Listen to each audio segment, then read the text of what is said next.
Greetings, members, one and all of the Salivation Nation. Gold, silver, and platinum, and why you should own all three. Let's explore.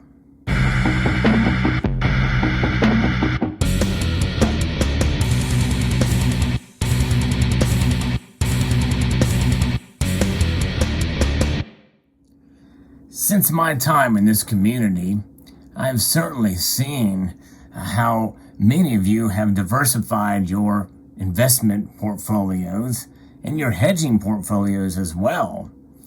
And I've seen it not only in terms of physical assets, but also digital assets and other areas of interest. And I think that's wonderful. I think as long as you understand that which you put your money in, then I think that makes for such decisions to be wise and prudent. Nonetheless, there are risks involved pretty much with everything in life. And really, believe it or not, even the most stable of ways you can put your money is still somewhat risky. The bond market, there's CDs, there's savings accounts, that types of things, because really the risk is in losing. And when you put your money into savings, yes, and I did say money, well, you do lose out, because by the time you have it in there with the interest rate that you're accumulating or accruing, it's less than a fraction of a percentage point. Well, you're losing money in the long run. So there's always risk. And the safest of things, there's no safe haven, essentially, really no matter what. So that's why we turn to probably the least riskiest of assets out there, and that is precious metals. There are the big three, and the three are what you see before you right now, and that is the gold, silver, and platinum that you are looking at here in the form of American Eagles. Now, these coins you have known, and certainly if you pay attention to this channel, you would understand that the price of these particular products have gone up, they've gone down, they've gone all around. But notwithstanding, in the course of time, they do preserve their value, especially gold and silver for an even longer amount of time as it is more volatile. But the topic here is why you should own all three. Because there are some purists amongst us, and I believe that those of us who really look to the precious metals as a kind of that safe haven, as an insurance policy to protect us, why diversify? Because, hey, we've got gold, we've got silver, and there are purists on both sides. There are those who accumulate silver that say, no, we don't need gold. Silver's way undervalued. I'm all in on gold. And then there are those who are strictly I'm all in on silver. But there are several who believe that gold is the ultimate safe haven, and, central banks around the world hold it. And so I don't need silver, because silver has proven itself to disappoint over the years. And though I can certainly sympathize with that mode of thinking, I really do believe it takes a great amount of patience and also a great amount of a test of will and understanding what silver means and how it is a wealth preserving device over the course of an extended period of time. And that extended period of time may not be as long as some people think, but I'm going to make the argument why it's good to own all three. And I'm going to look at them individually, the setbacks, the pros and cons of holding each of these metals. And with that, I think we can come to a conclusion that it's wise really to own at least some amount of all three. And really, this video is probably geared more towards the purist and the silver stacking community than anyone in the gold, or even those who are very, very bullish on platinum. So gold is considered the ultimate safe haven by a great number of us here in the community.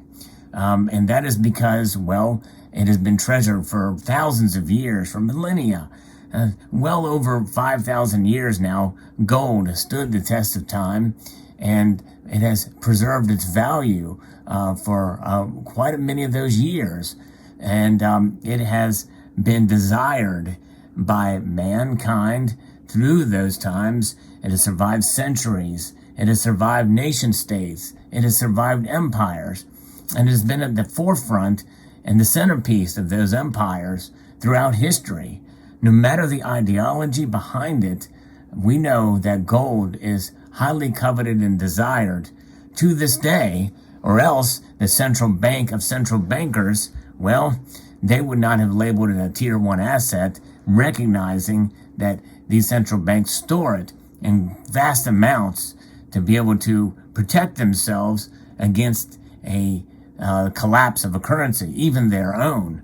And so that is why that is probably one of the biggest and strongest arguments, I believe, that's out there for gold in that regard. It is the ultimate way to be able to preserve your wealth in the smallest and least amount of space out there in the entire world. That's right. There's no other metal like it in that regard. That gold itself can protect you, and it is a portable store of wealth for a great vast amount of that wealth to be able to protect you. Now, the drawback to gold is that for the very same reason why such great value in such a small amount of space makes it very difficult to use for transactions, if that were ever to be the case in a society or in a situation where we would need to go back to precious metals in terms of exchanging for goods and services. In other words, utilizing it as a currency as opposed to just being kind of money, dormant money, or kind of hibernating money where it is right now to a point. And so, transactions of gold do occur between central banks in many ways, and I think that is yet another good positive reason to hold it. But amongst many people, it is very difficult to exchange it unless you have very high transactions. In other words, high dollar, high value transactions. But the smaller ones can be very difficult to do because the fractional coins, are so tiny that it almost becomes very impractical because you might lose them. Although the exception to that rule will be as what has happened in recent years, and that is Ethereum notes. In other words, gold measured out in these polymer notes that have been created and weighed out, and those have been utilized and backed by some states, and even sold as bullion.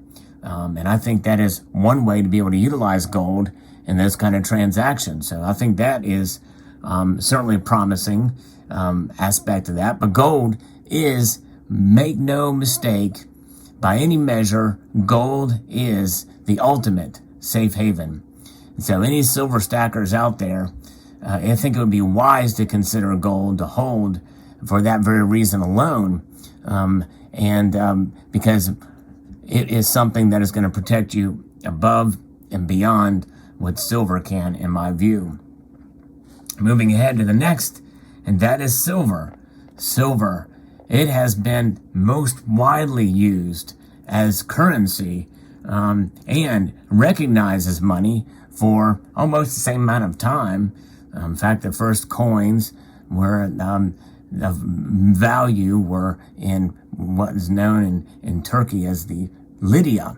And it was a kind of a mixture of gold and silver and electrum that was utilized for transactions. Since then, silver has been used with empires, with nation states, and with various different civilizations throughout history. Silver has been at the forefront for everyday transactions, really up until the middle part of the last century.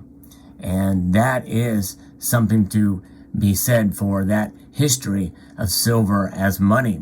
And to this day, it's recognized as a store of value, but it also has a great many, probably the most diverse metal in terms of its uses out there in industry, technology, and the biomedical fields. Think about that for a moment. As much as iron and copper are utilized silver is quite unique in its properties, and I believe it is the most diverse of all the metals out there for use. And for that reason, I believe that silver is undervalued, probably more than any of the other metals here we're going to talk about, because of those properties. And so that if the economy does take a downturn for the worse, we head back into a deeper recession, I believe there'll be a great demand for silver in terms of investment or as a hedge. And if the economy does recover, which I hope it does, back to full strength, I believe we'll see a greater demand in the industrial sector and the technological sector, and definitely in the biomedical field. No matter what happens, we're going to see silver's uses increase in that regard. So silver as a commodity, I believe, is undervalued, and silver as money and as a hedge is also undervalued, in my opinion. And now, will it grow as fast as gold? I think it'll grow faster. I think the price will move up so that we narrow the ratio between gold and silver. That's just my opinion, but I do believe it's undervalued, so I believe it's wise to be able to accumulate some silver, especially if you are just a purist with gold. Now, as to how much that will be, I don't know. And I say that with caution because silver is a volatile metal and anything can happen. As a commodity, I believe there's a lot more room for that volatility to play out. So it's a bit of a risk, I believe. When you would think of silver as a safe haven, but in this day and age, we are kind of viewing it as somewhat of a risk. But I do believe if your gold to silver ratio is low in terms of the amount of silver that you have compared to gold, it may not be a bad idea to expand your horizons a bit into gold. The last but not least, by any stretch of the measure, for those of you paying attention to my channel for any length of time, know that I have been bullish on platinum for a while, still am, even though it has exceeded the $1,000 level. It is a very rare precious metal, is what I call the fringe precious metal. And I believe that it is going to shine further on. Platinum is quite an extremely rare. It's only produced in several places around the world, and it has great potential, I believe, to do well in the future. It is very dense. It has a lot of industrial uses, especially as a catalyst. And right now, its main competitor is palladium, and I believe palladium is overvalued and overpriced, and so that's why I'm bullish on platinum between those two. Now, obviously, platinum is not something you want to solely focus on, but I believe gold and silver stackers should consider getting at least a little platinum to diversify their portfolio. It is a beautiful metal. It has its own kind of luster compared to gold and silver. But it is definitely a metal that I believe will serve well in the future. In fact, for a great portion of time, it was priced higher than gold. But we've kind of seen that new norm to where the metal is trading about half the price of gold, or a little over half right now. But these metals collectively, I believe, provide a great and noteworthy, diverse aspect to your precious metals portfolio. They serve well to keep us protected, I think, in the realm of what these do. They provide a collective safe haven in their own right, with some diversity, with a little bit of investment and hedge. And I think the diversification between an investment and hedge within the realm of precious metals, I think, is a great thing. I think that's quite noteworthy, that you can be diversified in the world of precious metals. And I say that with the understanding that, we are holding here in this realm, in the physical. There are ways to obviously invest in these metals in the paper markets, mostly gold and silver, but I believe platinum as well has a bit of that.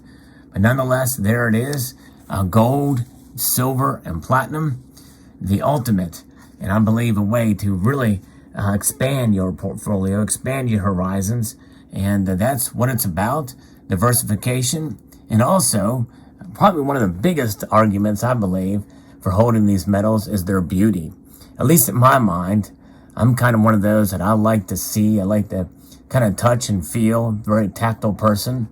And yes, I think it's quite good to have these metals and to be able to enjoy.